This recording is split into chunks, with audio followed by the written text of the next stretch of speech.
இந்த பதிவில் நம்ம பார்க்க போகிறது மாடி தோட்டம். இந்த மாடி தோட்டம் வந்து பார்த்தீங்கன்னா, எவ்வளோ பசுமையா அழகா இருக்குது பாருங்க. எங்க வீட்ல ஒரு மாடி தோட்டம் அமைச்சிருக்கோம். அதில இந்த செடிங்க முளைச்சி நல்லா செழுமையா இருக்குது. இத வந்து நாங்க தொங்கும் தோட்டம்னு சொல்லுவோம். அதாவது பாபிலோன் தொங்கும் தோட்டம் கேள்விப்பட்டிருப்பீங்க. அது உலக அதிசயத்தில ஒண்ணு. ஆனா இது எங்க வீட்டு மாடியில இருக்கக்கூடிய தொங்கும் தோட்டம். இந்த அளவுக்கு பசுமையா, செழுமையா ஒரு கொடிகள வளர்த்து இது எல்லாம் இப்ப கீழ கிழங்கு விட்டுக்கிட்டு இருக்குது. எவ்வளவு அழகா பசுமையா, எவ்வளவு அடர்த்தியா, செழுமையா இருக்குது பாருங்க.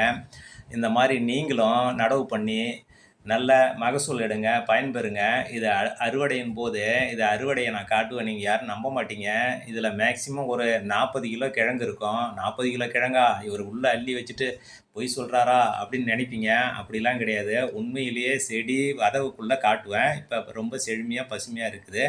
அறுவடையின் போது நான் வீடியோ போடுறேன். நீங்க பாருங்க.